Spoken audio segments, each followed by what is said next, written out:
Good evening, good evening, good evening. It is Monday, August 26th. I said I'd be back Monday. I'm going to work to keep this consistent. Um, Praise the Lord, Apostle Dr. Benny. Um, I really enjoyed the weekend. I got to spend a lot of time in the Word of God. I got to spend a lot of time at my spiritual father's church. Um, he did a PhD, which is prophecy, healing, and deliverance uh, um, service after the main service. And I stayed after the main service. Actually, I went to work 4 o'clock in the morning, went up to Zion, set up the television ministry. Um, I do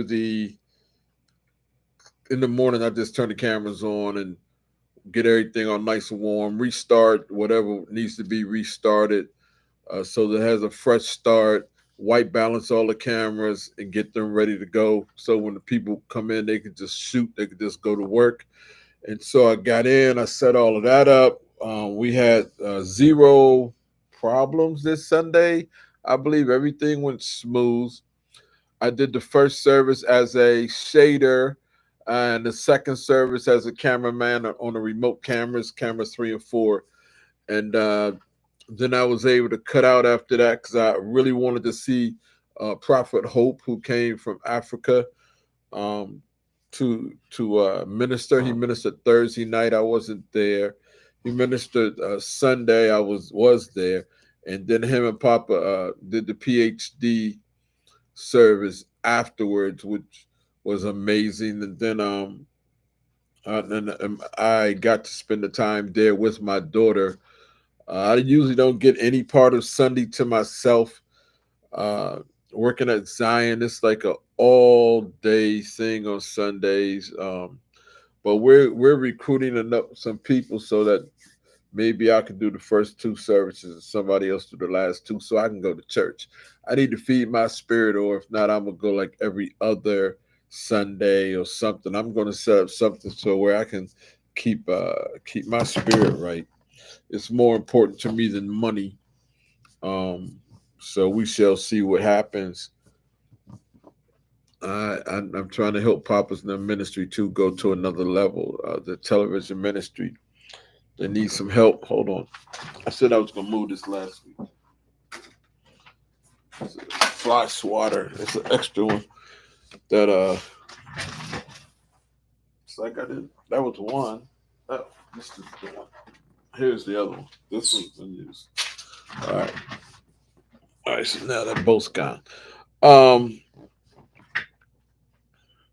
Yeah, so I need to make sure that I continue to feed my spirit. It can't de- and this is my thing. You can't serve God so much you forget to worship God. Your service and your worship are different. I need to be able to sit down, receive the word, worship God, throw my hands up. Rasarayanda, didi-didi-do, soroyondo, baba, baba, samandaya, Asta Keegan Core. I need to be able to throw my hands up and say, Jesus, Son of David, don't pass me by. Don't forget to locate me. Holler at, speak to my spirit. And so instead of just on Saturday, I minister the word. Friday night, I'm studying the word. Thursday, I'm studying the word. Wednesday, I'm doing Bible study. I'm studying the word. Tuesday, I'm studying the word. Uh, so I need to be able to worship my God. I worship Him at my altar in the mornings. And then I need to be able to enjoy a corporate worship service with everyone. And so that's good. That was good for me. And then I'm trying to. I want to serve up there and help Papa and them get to a new level in their ministry. And also, I need to help my own ministry get to it and go to another level. So Zion, I helped them just by being there. helps them. They have a whole team of people making sure we go to another level.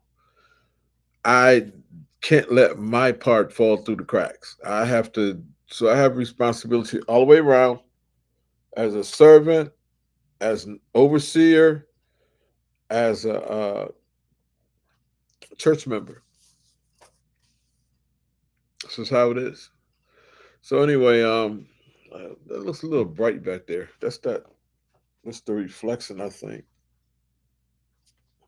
It's just what it does to the camera. So anyway, the Cowboys game was good, even though the third string quarterback threw 5 interceptions, I believe. But I loved the game. The game was great.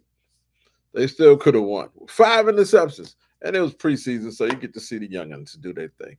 It was good. Last preseason game was good. I really don't get to enjoy football like I used to. I don't enjoy football like I used to. That was good. CD Lamb got his money today. He got paid. Just still waiting on Dak to get his money. But I don't know when he'll get his money. Probably next year sometime for another team or whatever. When Cooper Rush is out starting quarterback and Trey Lance is our backup, but Trey Lance is our starting and Cooper Rush will still be the backup. I don't know. I really don't care. I don't care. I don't root for these players as much as I used to root for other players. I do root for the team. I root for the team and the logo and all that. So if I don't like it and I decide to put it down, I will. So that's that about football. I'm done with that. As far as politics is concerned, man. Whoo, boy, this cycle is starting. It is now August. So we got September, October, November. Listen to this mess. It's crazy. I'm conservative. I'm Republican. I am Christian above all of that. I don't understand how I kind of do, but I don't. Some people get so fooled about being a Democrat. My whole family was raised to be Democrats. I was never a Democrat. I've always been a Republican. From the time I signed up when I was 18 years old until now, I've always been Republican. I don't know why I didn't want to stand with the Democrats. They never did anything besides get people killed and promise you a bunch of crap. They never, to come through. Black people still waiting on their promises, and black people still Democrat because their parents were Democrat, and that's all we knew. And so we're stuck as a people. But then there's so many black folks who woke up that moved over to the conservative because the Democrats, I think they played themselves. I think they went too far to the left, too far with that liberal stuff that just don't make any sense. And people who got common sense can see. Some people are still in their feelings because that's what the Democrats get you in your feelings. When you want to feel slighted because somebody treats you a certain way because of the color of your skin. I don't care about that. I've been treated a certain way because of the color of my skin since day one. So I don't care about that. That's just part of being in this world. I'm not trying to get rid of racism. Racism isn't it's not an important issue to me. I care couldn't care less about racism. I really don't. Racism don't it doesn't hinder me to the point that I can't live.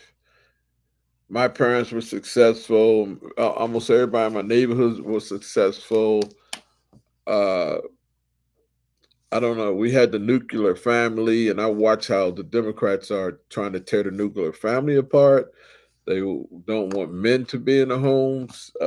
If they help you, they want to get you used to handouts to where you're just waiting on more money.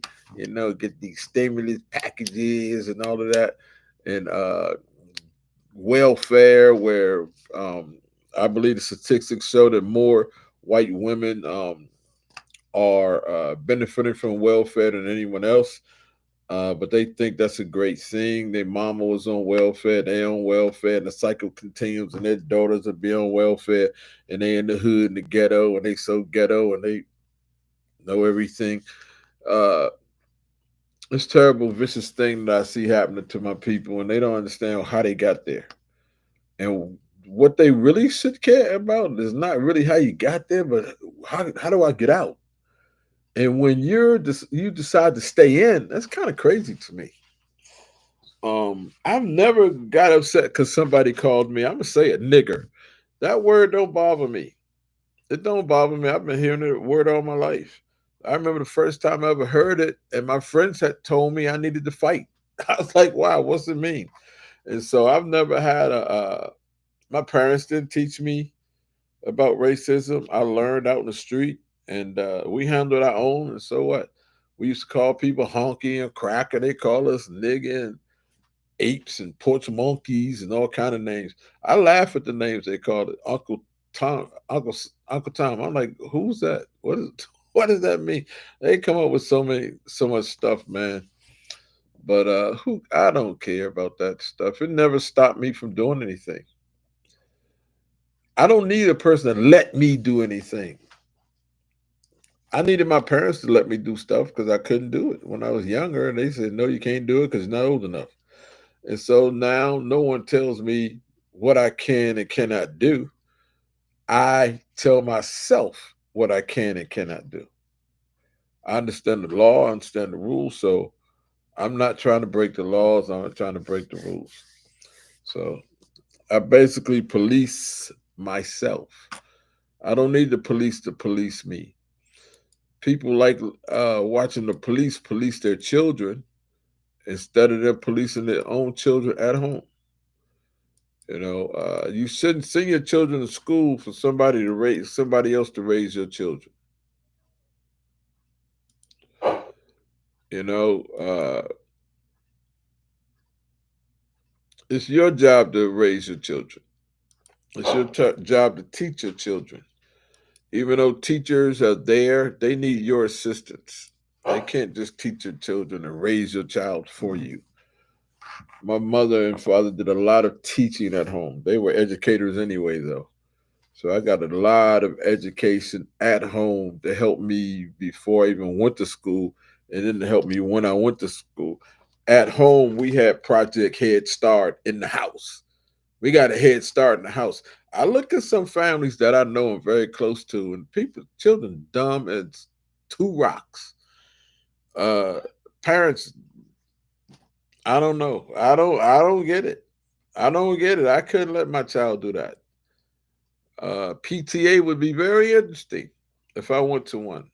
When I got turned into a minister, I put it like that. When I first transformed into ministry, I used to go and sit in classes with some of the kids who were in our first ministry that we started in my mom's basement.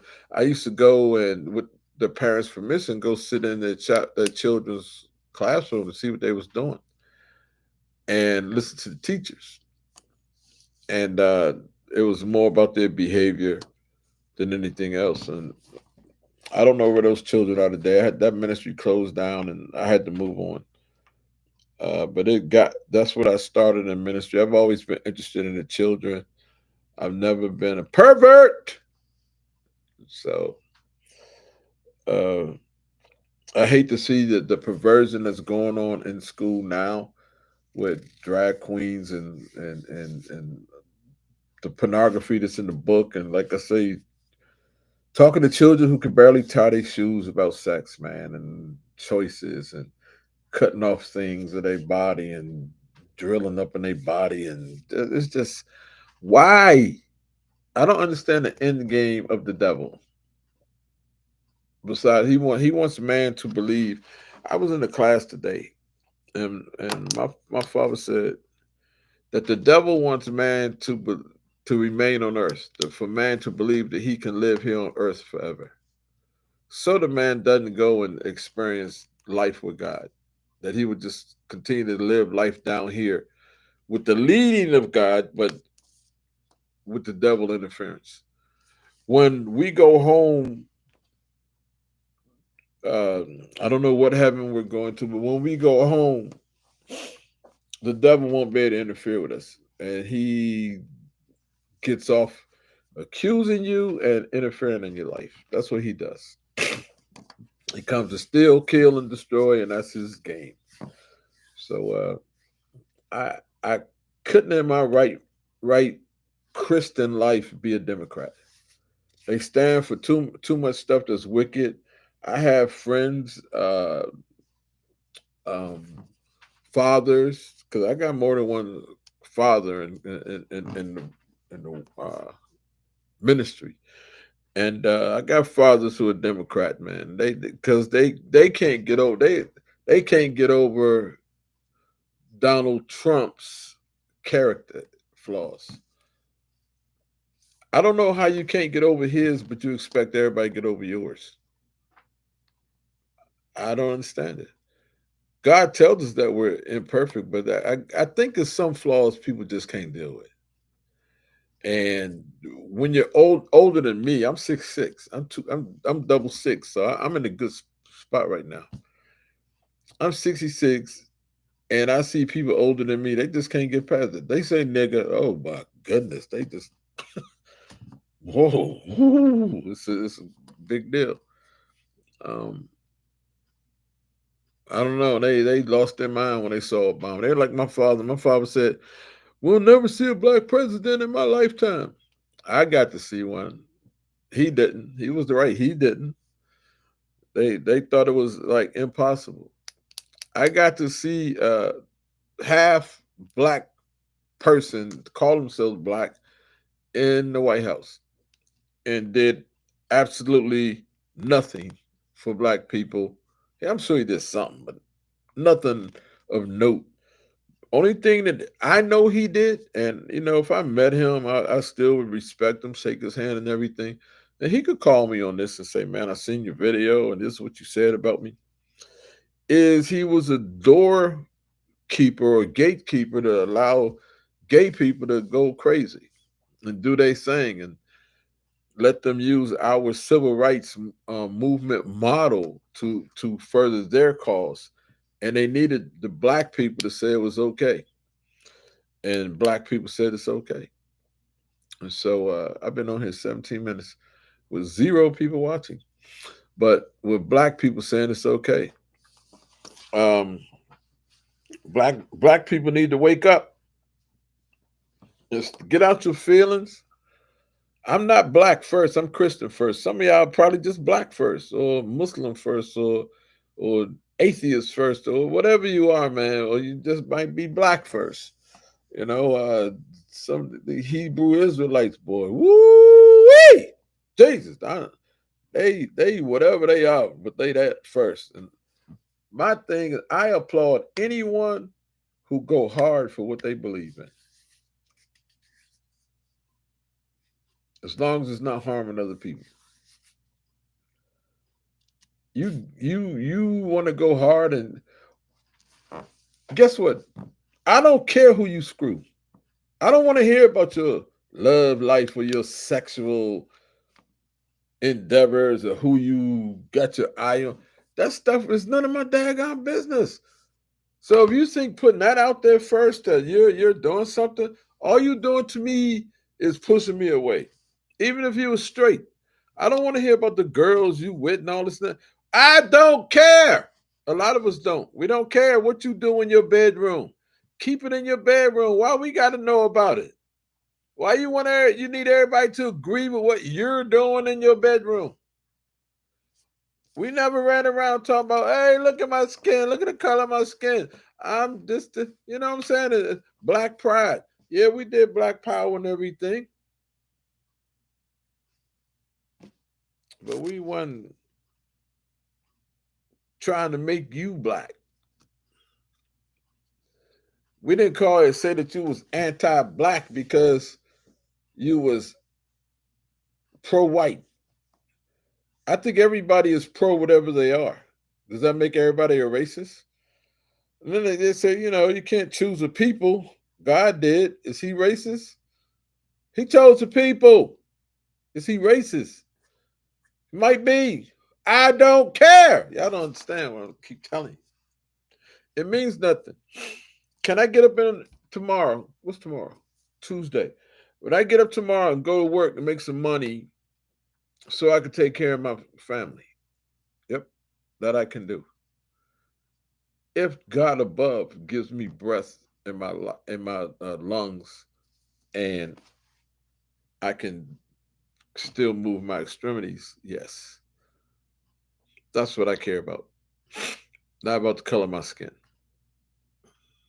Anyway, I'm gonna get out of here. I'm 20 minutes now. God bless y'all. I'll catch up with y'all a little later on. I'll be putting out another video probably Friday or maybe before. All right. This is Apostle Dr. Benny. I'm out of here. Peace.